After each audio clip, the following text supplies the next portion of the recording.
11वीं वालों पहला है 12वीं का। सभी विद्यार्थियों को 12th कृषि विज्ञान के विद्यार्थियों को आज से पहला ये टॉपिक प्रारंभ करूँगा।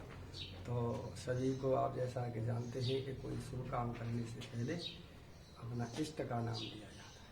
तो अपना इष्ट का नाम लेकर के कार्य शुरू करेंगे तो आपका कार्य, हम सभी का कार्य उच्च गुणवत्ता वाला होगा। तो शुरू करते हैं। गुरुदेव दत्त दिगंबराय सच्चे पातशाह श्री जय श्री बाबा की जय। तो पहले पाठ का नाम है आपके का ये पादप प्रजनन। पहला पाठ का नाम है पादप प्रजनन। और पादप प्रजनन क्या है इसके बारे में पहले परिभाषा दी है। तो परिभाषा में ये बताया गया है कि आर्थिक महत्व के जो पौधे होते हैं, आर्थिक महत्व के पौधों के लिए अधिक उत्पादन बढ़ाने के लिए जो भी प्रक्रियाएं की जाती हैं वह पादप प्रजनन कहलाता है। अथवा तो कई किताब में है कि जीनोटाइप में परिवर्तन करके पौधों के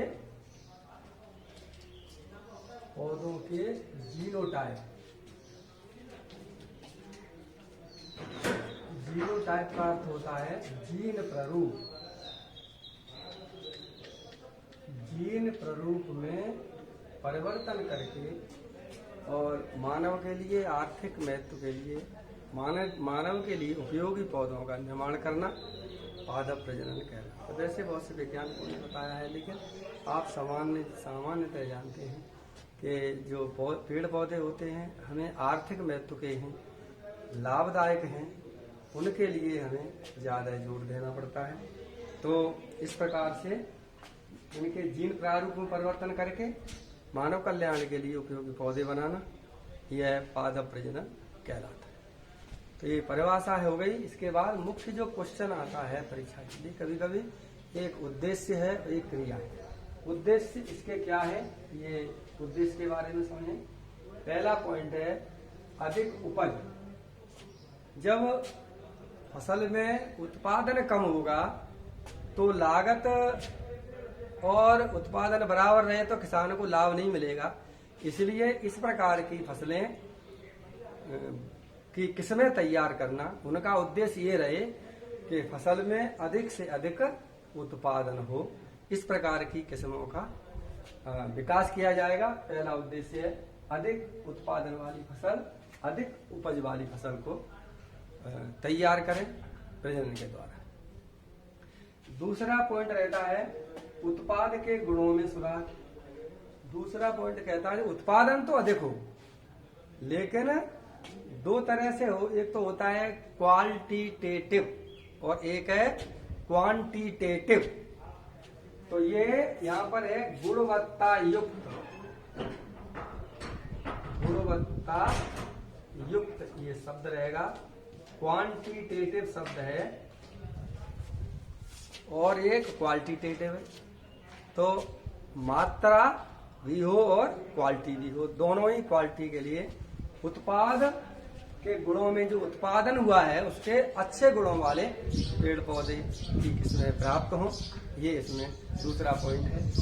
आगे तीसरा पॉइंट है कीट और रोग रोधी किस्में।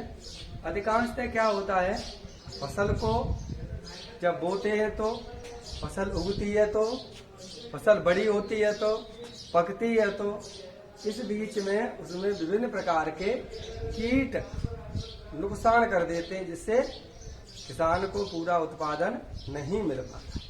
तो इस प्रकार की किस्में बोई जाएं, इस प्रकार की किस्में बनाई जाएं, जिससे कीट उस फसल में नहीं लगे। और दूसरा पॉइंट है रोग रोधी किस्में।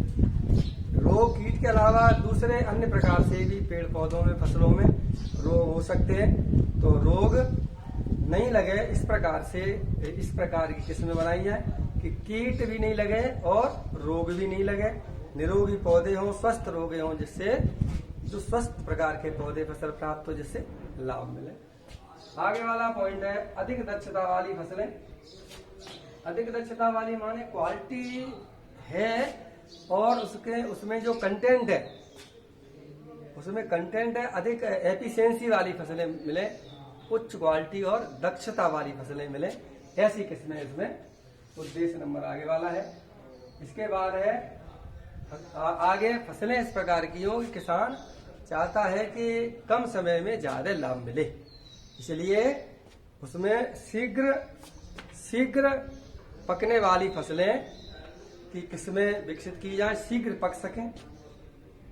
कभी कभी आलू 60 दिनों में, गेहूं इससे कम समय में ज्यादा समय में पकता है, तो कम समय में उसको शीघ्र पकना माने कम समय में फसल तैयार हो जाए, जिससे किसान को लाभ मिले।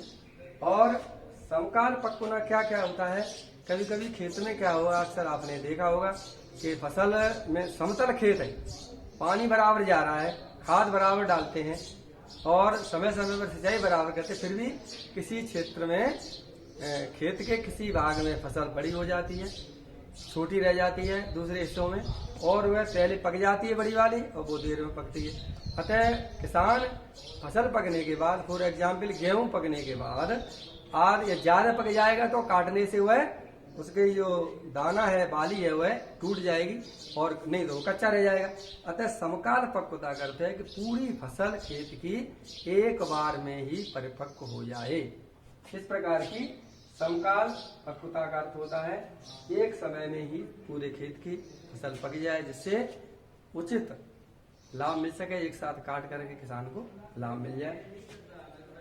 प्रसुप्ति है, आगे क्या होता है, कुछ फसलें ऐसी होती हैं जिनको प्रसुप्ति आवश्यक रहती है। कभी कभी क्या होता है, बाजरे की और गेहूं की किस्में कुछ ऐसी हैं, अगर कटने के समय अगर उसको नमी ज्यादा मिल जाए, किन्हीं कारणों बस वर्षा हो, नमी मिले, तो वह बालियों में से ही अंकुरण शुरू होने लगता है। तो यह प्रसुप्ति जागृत की जाए, डोरमेसी पीरियड, उसकी सुसुप्ता अवस्था को जागृत किया जाए, इस प्रकार की इसमें तैयार की जाए उद्देश्य। आगे वाला पॉइंट है सूखा और लवण रोधक। कुछ प्राकृतिक आपदाएं रहती हैं, सूखा पड़ना और कुछ प्राकृतिक अवस्था जहाँ पर लवण, जिस भूमि में लवण पाए जाते हैं, तो इस प्रकार की किस्में भी इसके द्वारा बनाई जाएंगी कि इसमें सूखा से फसल कम प्रभावित हो और लवण की मात्रा का प्रभाव फसल पर नहीं पड़े। तो सूखा और लवण का प्रभाव फसल की जो किस्म है उस पर नहीं पड़े, इस प्रकार की किस्में तैयार की जाती हैं। आगे वाला टॉपिक कंटिन्यूस करते हैं।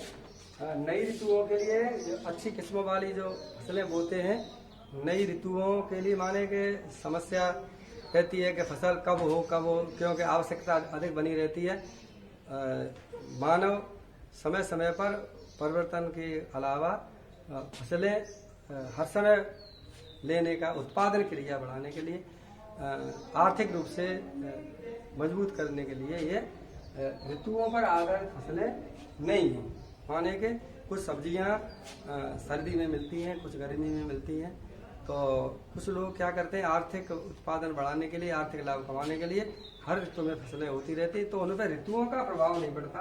तो नई ऋतुओं के लिए जो ऋतुएं हैं उनमें नई फसलें की किस्में तैयार की जाए, ये नई ऋतुओं के लिए होता है। आगे वाला पॉइंट है अविषालु पदार्थ।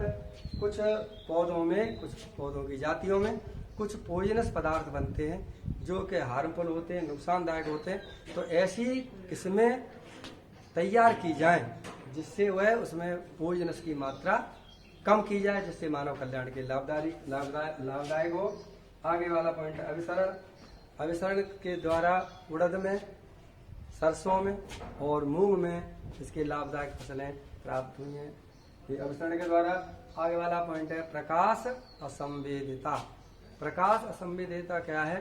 प्रकाश पौधे को प्रभावित करता है, माने प्रकाश के आधार पर भी पौधे 3 प्रकार के होते हैं। पहला पॉइंट है लॉन्ग डे प्लांट, दूसरा है शॉर्ट डे प्लांट और तीसरा है डे न्यूट्रल प्लांट। अगर यूं कहें हिंदी में तो लघु दिवस, दीर्घ दिवस पादप, लघु दिवस पादप और उदासीन पादप। दीर्घ दिवस पादप क्या होते हैं? जिनको 10-12 घंटे से अधिक प्रकाश की आवश्यकता होती है, 12 घंटे से अधिक प्रकाश की आवश्यकता है, तो उसमें पुष्पन होता है, फसल अच्छी होती है। और लघु दिवस में 10 घंटे से कम प्रकाश की आवश्यकता रहती है। विभिन्न अलग अलग फसलें होती हैं और उदासीन फसलें, प्रकाश उदासीन, ये ऐसी होती हैं जिनमें प्रकाश का कोई प्रभाव नहीं पड़ता। तो इस प्रकार की फसलें बोई जाएं जिससे प्रकाश का प्रभाव कम पड़े और उत्पादन अधिक बढ़े। तो ये टॉपिक यहाँ पर पूरा होता है। आगे वाला टॉपिक है पादप प्रजनन की क्रियाएं। पादप प्रजनन की क्रियाएं, क्या क्रियाएं की जाती हैं? पहला पॉइंट था परिभाषा, दूसरा उद्देश्य और तीसरा पॉइंट है पादप प्रजनन की क्रियाएं।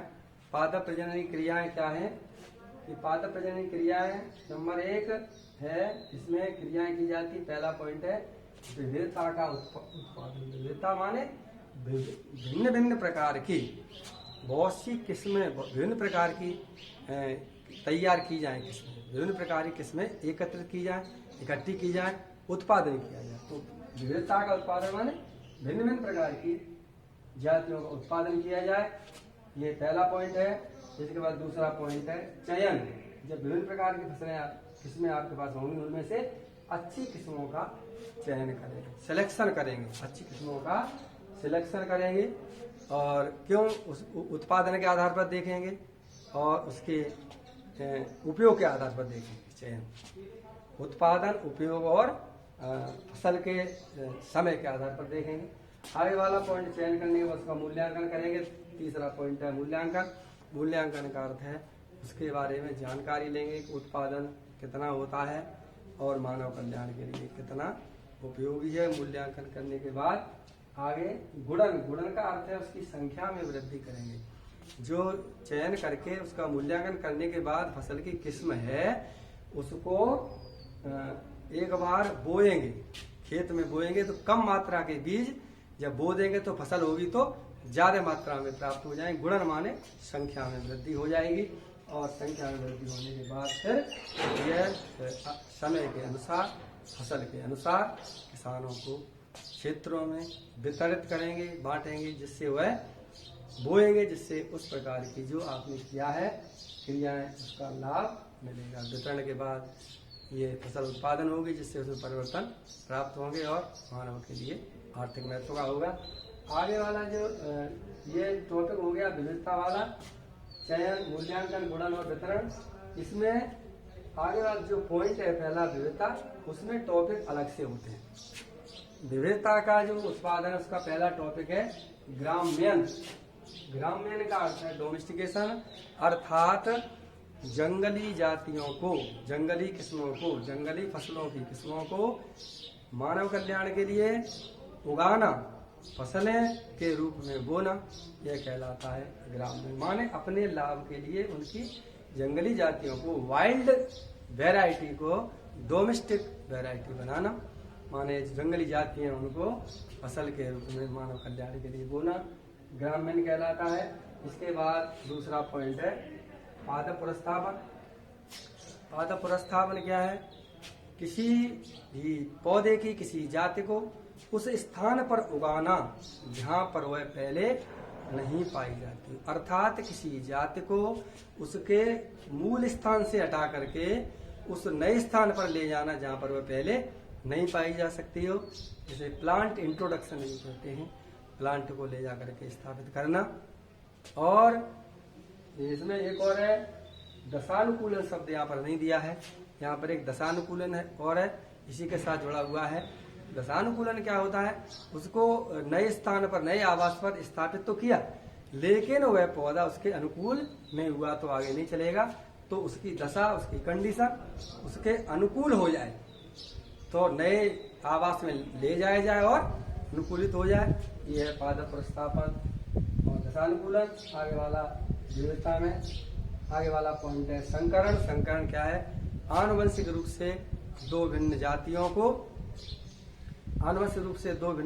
को मिलाया जाता है, उनका सहयोग किया जाता है तो संकर जीव, हाइब्रिड वैरायटी किस्में प्राप्त होती हैं और इस विधि को संकरण कहते हैं। अर्थात आनुवंशिक रूप से भिन्न जो जातियां मिलाई जाती हैं तो उसमें अलग अलग प्रकार की होती हैं। ये प्रकार अंतर किस्मी है, अंतरजाति है, अंतरवंशी है, अलग अलग प्रकार की जातियां प्राप्त होती हैं। तो आनुवंशिक रूप से भिन्न दो जातियों को मिलाते हैं तो संकर बीज उत्पन्न होते हैं और विधि को संकरण कहते हैं। इसमें लाभदायक होते हैं उनको संकर ओज भी कहते हैं। आगे वाला पॉइंट बनता है उत्परिवर्तन। जीवों में अचानक होने वाले परिवर्तन को उत्परिवर्तन कहते हैं।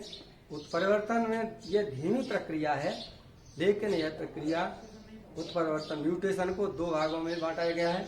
एक है प्राकृतिक और एक है कृत्रिम उत्परिवर्तन। प्राकृतिक उत्परिवर्तन धीमी प्रक्रिया लंबे समय तक चलती रहती है। जीवों में परिवर्तन धीमे धीमे आते रहते हैं। जातियों में विकास होता है, नई जाति के विकास के लिए लाभदायक रहती है। और वैसे तो दो प्रकार की होती है, एक होता है जीनी उत्परिवर्तन और एक गुणसूत्री उत्परिवर्तन। जीन में परिवर्तन हो तो उत्परिवर्तन और गुणसूत्री में हो तो गुणसूत्री उत्परिवर्तन कहलाता है। और पुनः इससे नई जातियों का विकास हो जाता है।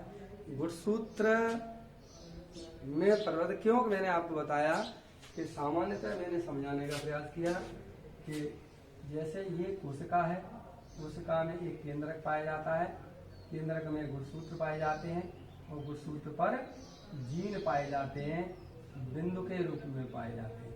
तो जीनी उत्परिवर्तन को ये बिंदु उत्परिवर्तन भी कहते हैं। और यह पुनः दो प्रकार के होते हैं, संक्रांति और अनुप्रस्थन। प्यूरिन पायरिमिडीन में परिवर्तन होता है, प्यूरिन में होता है, पायरिमिडीन में होता है। ये डिटेल आएगा तो और पुनः बताएंगे। और गुणसूत्री उत्परिवर्तन पुनः चार प्रकार का होता है, संख्या के आधार पर, संरचना के आधार पर। दुगुड़न है, विलोपन है, प्रतीपन है, अलग अलग प्रकार है। इसके डिटेल अभी शॉर्टकट है यहाँ पर कि उत्परिवर्तन के द्वारा भी, जीवों में अचानक परिवर्तन के द्वारा भी नई किस्में उत्पन्न की जाती हैं। आगे वाला पॉइंट है बहुगुणिता। बहुगुणिता का अर्थ होता है कि सामान्यतः बीजाणुविद पौधे 2n अवस्था में रहते हैं। इसमें परिवर्तन करके 2n, 4n, 6n में लाया जाए। 2n, 6n गुणित संख्या बढ़ाना, आर्थिक महत्व के लिए बहुगुणन करना, ये इस प्रकार से ये लाभदायक होता है। आगे वाला पॉइंट है, आगे छठा पॉइंट है आनुवंशिक अभियांत्रिकी, जेनेटिक इंजीनियरिंग। जेनेटिक इंजीनियरिंग क्या है, आनुवंशिक अभियांत्रिकी क्या है कि जीवों के जीन में परिवर्तन करके मानव कल्याण के लिए, माने जीन में हेरफेर करके, जीन को काटकर, जीन को जोड़कर और नए मानव कल्याण के लिए कार्य करना, यह आनुवंशिक अभियांत्रिकी कहलाए। इसके द्वारा नई किस्में उत्पन्न होती हैं और पेड़ पौधों को लाभ होता है। तो पादप प्रजनन क्रियाएं इस प्रकार से विविधता के उत्पादन में ग्राम्यन, पादप प्रतिस्थापन, संकरण, उत्परिवर्तन, बहुगुणिता और आनुवंशिक अभियांत्रिकी नई टेक्नोलॉजी है, इसके द्वारा नई किस्में उत्पन्न की जाती हैं। तो आज ये टॉपिक पूरा हुआ, पादप प्रजनन की क्रियाएं। आगे वाला टॉपिक और चलेगा। धन्यवाद।